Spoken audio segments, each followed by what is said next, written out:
কাল যে ফোর্থ যে টি-20 ম্যাচটা ছিল ইন্ডিয়ার মধ্যে, এই ম্যাচটায় কিন্তু কাল কিন্তু অনেক কিছু ঘটেছে, অনেক নাটকীয় আমরা দেখেছি, যেটা হয়তো আগে কখনো আমরা দেখিনি। সেটা কি দেখেছি? কারণ যে হার্ষিত রানা প্লেইং 11-এ ছিল না, সেই হার্ষিত রানাকে কিন্তু শিবম ডুবের জায়গায় কনকাশন সুপার সাবের নিয়মে কিন্তু খেলিয়েছে। তো এই নিয়মটা কি আদৌ কি বৈধ ছিল, বা এই নিয়মটা কতটা বৈধ ছিল সেটা নিয়ে কথা বলো। কারণ এটা নিয়েই কিন্তু সোশ্যাল মিডিয়ায় কিন্তু প্রচুর তোলপাড় হচ্ছে যে হার্ষিত রানার খেলানোটা বা এই নিয়মটা কিন্তু বৈধ ছিল না। কারণ একটা অলরাউন্ডার প্লেয়ার যদি চোটগ্রস্ত হয়, তাহলে কনকাশন সুপার সাবের নিয়মে কিন্তু একটা অলরাউন্ডার প্লেয়ারকে কিন্তু লাইক টু লাইক রিপ্লেসমেন্ট আনতে হবে। তো শিবম ডুবে অলরাউন্ডার, তো সেখানে কিন্তু রামানদীপ সিংকে কিন্তু সুযোগ দেওয়া দরকার ছিল।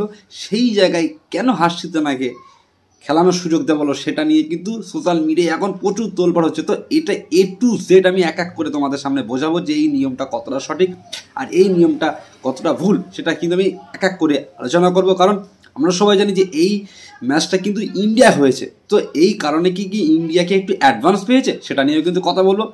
কারণ ইংল্যান্ডের ক্যাপ্টেন জর্জ বাটলারও কিন্তু এটা নিয়ে কিন্তু মোটেও খুশি না, তো সেটা নিয়ে কথা বলবো। তো ভিডিওটা কিন্তু প্রচুর ইন্টারেস্টিং হবে, কারণ এটা তোমাদের অবশ্যই জানা দরকার যে ক্রিকেটে এই রুলসটা আছে, থাকলে কতটা সেই রুলসটা আছে সেটা তোমাদের জানা দরকার।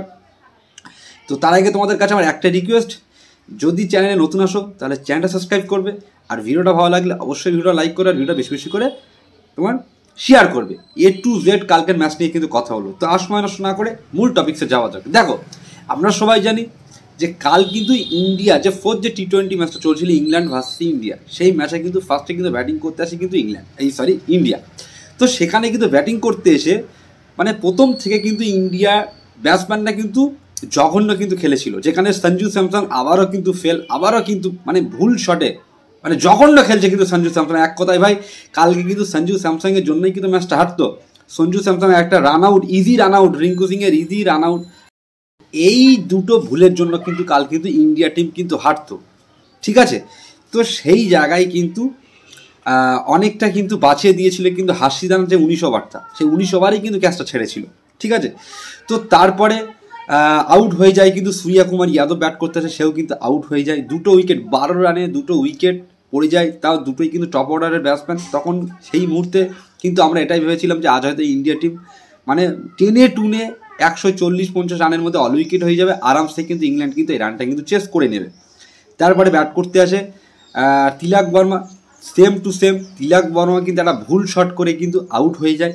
তারপরে ব্যাট করতে আসে কে রিঙ্কু সিংকে কালকে কিন্তু মানে পাওয়ার প্লেতেই কিন্তু সুযোগ দিয়েছিল। আর রিঙ্কু সিং কিন্তু দুর্দান্ত কিন্তু খেলেও ছিল সেই মুহূর্তে, যেই সময়টায় 2-3টে উইকেট চলে গিয়েছিল, সেখানে কিন্তু অভিষেক শর্মা, রিঙ্কু সিং এই দুটো প্লেয়ার মিলে কিন্তু দুর্দান্ত কিন্তু শুরু করেছিল। প্রায় 50 রানের কিন্তু তার পার্টনারশিপ করেছিল এই দুটো প্লেয়ার মিলে, যেখানে উইকেট তো চলে গিয়েছিল, তাও কিন্তু এই দুটো প্লেয়ার কিন্তু ইকোনমি 8-9-10-এর মধ্যেই কিন্তু রেখেছিল, যেখানে কিন্তু তারা কিন্তু অ্যাটাকিং খেলার ভিত্তিতে কিন্তু অভিষেক শর্মা 25 রান কি 26 রান করেছিল।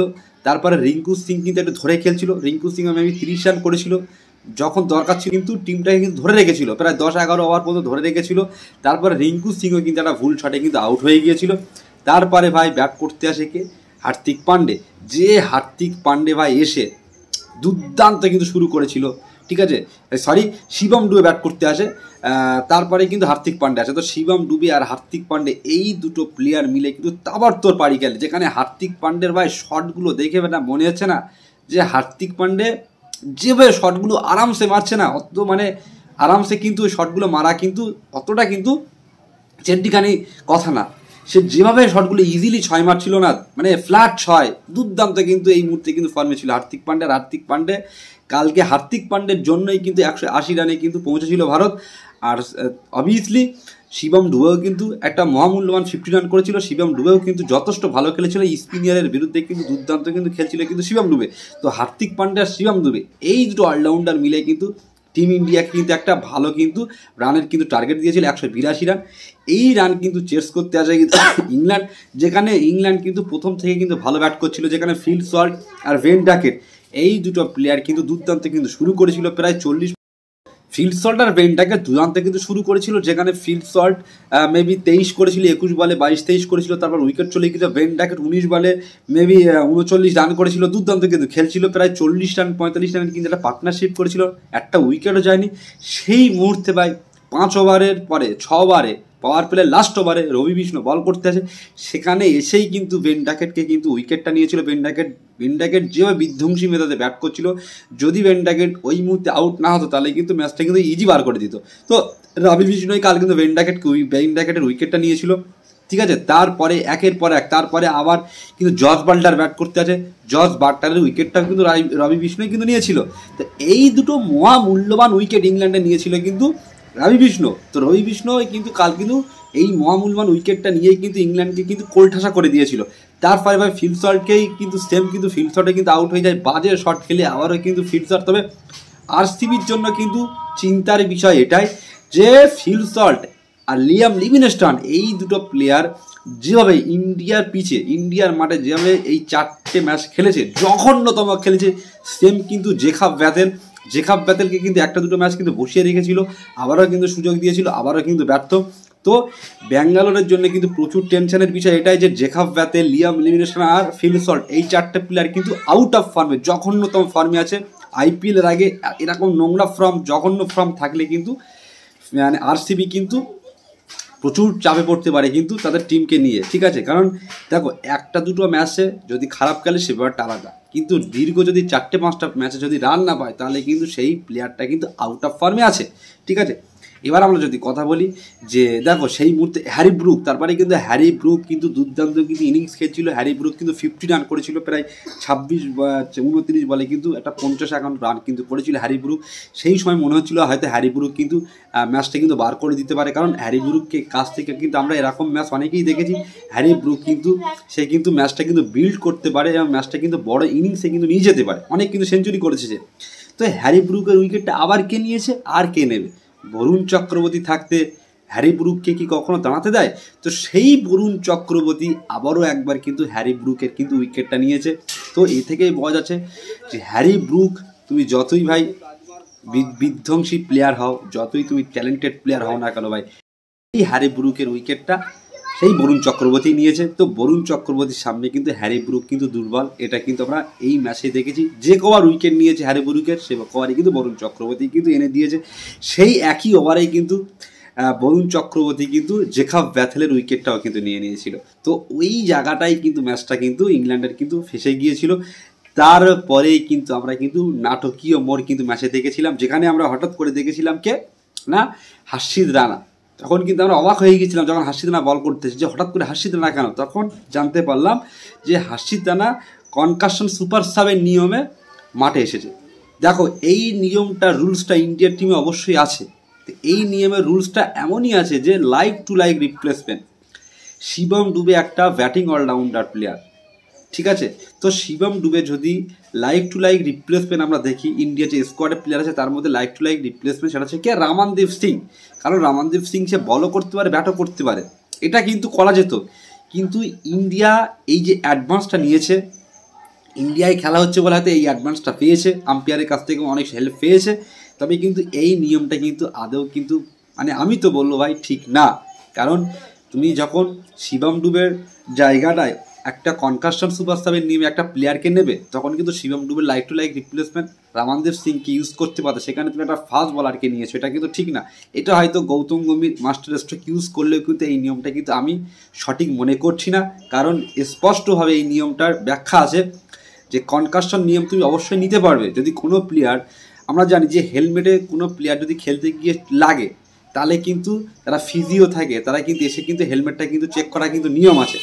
সেই ক্ষেত্রে কিন্তু শিবম ডুবে মাঠের বাইরে গিয়েছিল এবং তারপরে ব্যাট করতে আছে। লাস্টে কিন্তু শিবম ডুবে এটা বলে যে আমার মাথাটা মানে একটু ঘুরছে বা প্রবলেম হচ্ছে, সেই ক্ষেত্রেই কিন্তু কনকাশন সুপার সাবের নিয়মটা কিন্তু অ্যাপ্লাই করেছিল।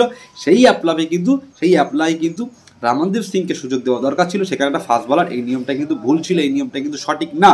এটা হয়তো ইন্ডিয়ান টিমের অ্যাডভান্সে ইন্ডিয়ায় খেলা হচ্ছে বলে কিন্তু এই নিয়মটা কিন্তু পেয়েছে, তবে এটা কিন্তু বৈধ না, আমি বলে দিচ্ছি।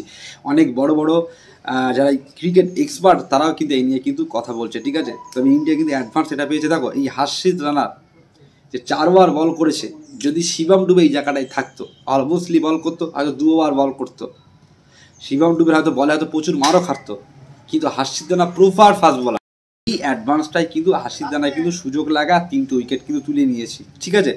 তো আমি তো বলবো এই ম্যাচটা যদি কেউ ঘোরায়, 2টো প্লেয়ারই কিন্তু ঘুরিয়েছে, সেটা হচ্ছে এক হচ্ছে হার্ষিত রানা আর কিন্তু বরুণ চক্রবর্তী আর রবি বিষ্ণয়, 3টে প্লেয়ারই কিন্তু ইন্ডিয়ার টিমকে কিন্তু এই ম্যাচটা কিন্তু জেতাতে সবথেকে আমি তো বলবো ম্যাচটা ঘুরিয়েছে কিন্তু হার্ষিত রানা। যখন লিয়াম লিভিংস্টন প্রায় সেট হয়ে গিয়েছিল, লিয়াম লিভিংস্টনের উইকেটটা ওই সময় হার্ষিত রানা না নিত, তাহলে কিন্তু লিয়াম লিভিংস্টন কিন্তু ডেঞ্জারাস ম্যাচে কিন্তু লাস্টে খেলতে পারতো। তারপরে হার্ষিত রানা যখন এই জেমি ওভারটনের উইকেটটা নিয়েছিল 19 ওভারে মাত্র 4 থেকে 5 রান দিয়েছিল, ঠিক আছে। ওই জায়গাটায় যদি হার্ষিত রানা না থাকতো, হয়তো হার্দিক পান্ডে বল করতো, আর হার্দিক পান্ডে প্রচুর মার খেয়েছিল, হার্দিক পান্ডে যদি বল করতো বা শিবম ডুবে যদি বল করতো, তাহলে কিন্তু হয়তো মারও খেতে পারতো, হয়তো এই উইকেটগুলো নিতে পারতো না, তাহলে কিন্তু ম্যাচটা কিন্তু ইংল্যান্ড আরামসে নিয়ে নিত। তো এই জায়গাটায় 19 ওভারে কিন্তু হার্ষিত রানা দুর্দান্ত বল। তো এই নিয়মটাই বা হার্ষিত রানার এই 3টে উইকেটের জন্য কিন্তু কালকে কিন্তু ইন্ডিয়া কিন্তু আরামসে কিন্তু জিতে গিয়েছে, ঠিক আছে। তো তো আমি তো বলবো যে এই রুলসটা কিন্তু 100% কিন্তু সঠিক রুলস ছিল, কিন্তু যে নিয়মটা অ্যাপ্লাই করেছে কাল সেটা কিন্তু ভুল ছিল। লাইক টু লাইক রিপ্লেসমেন্ট কোনোদিন হার্ষিত রানা না, রামানদীপ সিং হতো, ঠিক আছে। তো এটা নিয়েই কিন্তু সমালোচনা হচ্ছে, যেখানে ইংল্যান্ডের ক্যাপ্টেন জর্জ বাটলারও কিন্তু এটা নিয়েই কিন্তু সে কিন্তু কথা বলেছিল, কিন্তু দেখো যেখানে খেলা হয় ইন্ডিয়ার হয়তো একটু অ্যাডভান্সটা পেয়েছে বলেই কিন্তু এই নিয়মটা কিন্তু সাকসেসফুল হয়েছে, যেখানে গৌতম গম্ভীর কিন্তু এটা কিন্তু মাস্টার স্ট্রোক। তবে হ্যাঁ, ইন্ডিয়া জিতেছে, দুর্দান্ত খেলেছে, ইন্ডিয়া সব জায়গায় কিন্তু ডমিনেট করেছে। তো এখন কিন্তু ইন্ডিয়া কিন্তু এই T20 সিরিজটা কিন্তু জিতে গিয়েছে, আরামসে কিন্তু জিতে গিয়েছে। লাস্ট ম্যাচটা আছে 2 তারিখে, এই ম্যাচটাই কিন্তু আমরা রামানদীপ সিং হার্ষিত রানাকে কিন্তু খেলতে দেখতে চলেছি, ঠিক আছে। হয়তো 1-2 প্লেয়ার কিন্তু হয়তো রেস্ট নিতে পারে, ঠিক আছে, কারণ সিরিজ তো জিতে গিয়েছে, ঠিক আছে। এবার তোমরা কমেন্টে লিখবে যে এই কনকাশন নিয়মের জন্যই কি ভারত কাল জিতেছে, হার্ষিত রানার জন্যই কি জিতেছে, না কোন প্লেয়ারের জন্য জিতেছে, সেটা অবভিয়াসলি কমেন্টে লিখবে, ঠিক আছে। তো ভিডিওটা এখানেই শেষ করলাম। যদি ভিডিওটা ভালো লাগে অবশ্যই ভিডিওটা লাইক করবে আর চ্যানেলটা সাবস্ক্রাইব করবে। তাহলে এই পর্যন্ত, বাই।